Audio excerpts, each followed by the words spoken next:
every young American to be able to go on to college or community college or into a training program, because we need that for our economy. Every young person with 2 years of education after high school or more has better than a 50% chance of getting a job with a growing income.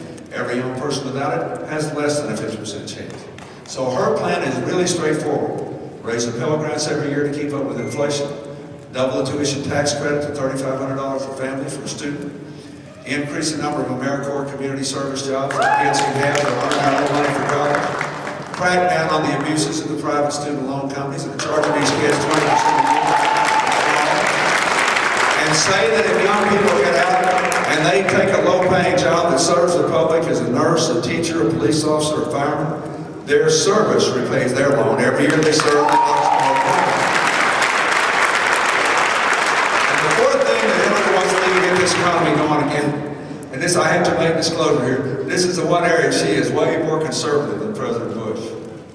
I can't let you vote under any illusion that she's not more conservative than him on one thing. She is way more conservative than he is on the budget. You know, she has this crazy idea of 2 + 2 = 4 in Biloxi. It still equals 4 in Washington, D.C. She thinks it was better when we had balanced budgets and paid down the debt 4 years in a row in the 1990s for the first time in 7 years. You didn't have this whole mortgage meltdown then.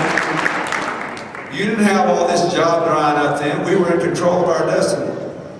A lot of people are worried about trade in this election. I'll tell you what one big trade issue is. We only enforce our trade laws 1/5 as much as we did in the 1990s. And the reason is the deficit.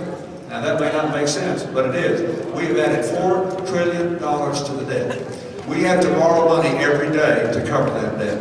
To cover our soldiers in Afghanistan and Iraq, to cover the cost of Bill Clinton's tax cut. We should never have gotten one.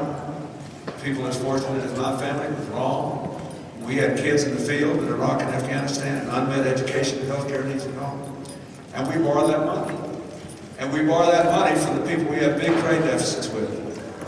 China, Japan, Korea, and the oil exporters are the countries we have the biggest trade deficits with. Guess what? They're also our biggest bankers, in exactly that order. We borrow money from China, Japan, Korea, and the oil exporters. And you shouldn't be mad at them. It's not their fault we shot ourselves in the foot and walked away from balanced budgets and fiscal responsibility.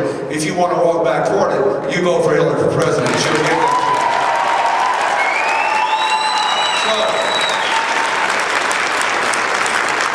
So she'd be the best commander-in-chief. She got the best plan to get America back on track and go into the 21st century. And let me just say that there are a couple of other things. She's been a change maker all her life. You heard Keyshawn talk about that. You can look good and sound good, but whether you do good depends in part on how many decisions you've made. There has been this effort in this campaign to say this is a choice between experience and change. You would not buy that argument in any other area of American life, would you? To say, well, the Bush-Cheney administration gave experience a bad name. I've heard all this stuff in this campaign. Well, that's like saying that because 100% of medical malpractice cases are committed by doctors, the next time you need surgery, go to a chef. The chef never committed malpractice. No chef ever in the history of America. This idea that experience is a bad thing, it weighs you down, it gets you mired in the past, and there's not much difference between the 90s and this decade, that's not right. I just got a book from the guy, remember when I had heart surgery in 2004?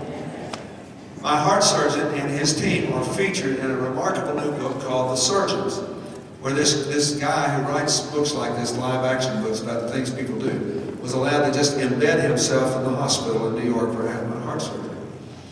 And so he writes about all the miracles they pull off and the ones they lose. Nobody wins all the time. Nobody's free of error. But he says in this book, there is only one predictor of the likelihood you have of surviving heart transplant surgery or lung transplant surgery or anything else. Only one. You know what it is? How many surgeries the hospital performs in that category. So it does matter whether you've been there before. It does matter whether you made lots of decisions, even if they weren't all right. We all learn from our mistakes. So it's not change versus experience, it's what change can you depend on. And Hillary has always been a change maker. You know, after Katrina hit the coast, Trent Lott, who once had been saying some very hostile things about her, went out of his way to talk about how she had been over backwards to reach out and help the people of Mississippi, Louisiana, and Alabama. Just this week, she wrote a letter to the chairman of the Senate committee that has this flood insurance bill she's been working on, asking the committee to include Congressman Gene Taylor's amendment to let women insure. And look, this is a big deal because disasters are like health care. You cannot let normal insurance mechanisms control it, because people will always be trying to get out of covering something so their little company doesn't go broke. It's not, these people aren't necessarily evil. I mean, some of them were really bad, I think, but they weren't all bad. They weren't all bad. This is something that affects too many people at once and too much loss. And there's been an independent review which says that we can afford to add wind damage to this federal program without breaking the bank, and it ought to be done. But the point is that she's out there trying to help you. She's always been there. And I think you know that she has always cared about these things. I mean, when we got out of law school, Hillary didn't go for the big bucks. She tried to help figure out with the Children's Defense Fund why poor children were dropping out of school back then, and found out most of them were doing it because they had minor physical or mental disabilities. The work she did as a young woman led to the passage of the special education law that says today in America, everybody gets an equal and appropriate public education. She was doing that as a young woman. When we were in law school, she took an extra year because there was no protection against severe child abuse and neglect in American law. She took another year when everybody else was running away to get the money to draw up guidelines which now are the basis of law in almost every state in the country. Everybody protects kids from that. When I was governor of Arkansas, there's a reason she got 70% of the vote in the Democratic primary in Arkansas. 70%. She carried the Mississippi Delta. She carried all racial and income groups. There is a reason for that. She hadn't lived there in 15 years. Therefore, because she ran the school reform program that took our schools from being told we had the worst schools in America to being told 10 years later when I ran for president that we were one of the 2 states improving our schools the most. She did that without a political office. She actually raised the money herself to start America's first rural development bank to help farmers and people losing factory jobs in the 80s in small towns in rural Arkansas borrow money to start their businesses. It's still roaring along, that bank. It's doing great. And they voted for her because of it.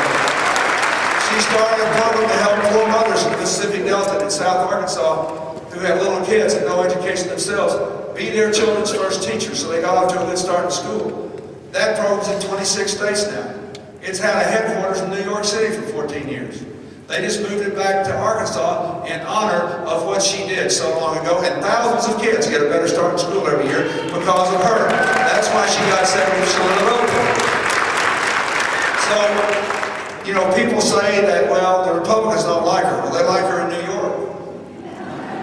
40 of our 62 counties voted for President Bush over John Kerry. She got 16% of the vote in those 40 counties, running for re-election for the same reason that 70% of the people voted for her in the Democratic primary in Arkansas. The more you know, the more you like. Because she is always there. She is change you can depend on. And so that's my third argument. She'd be the best commander-in-chief. She's got the best program to turn the economy around. But she is a change maker in the best and finest sense. After a lifetime of doing it, every place she goes, the people that see her, instead of what her critics say about her, wind up liking her and voting for her.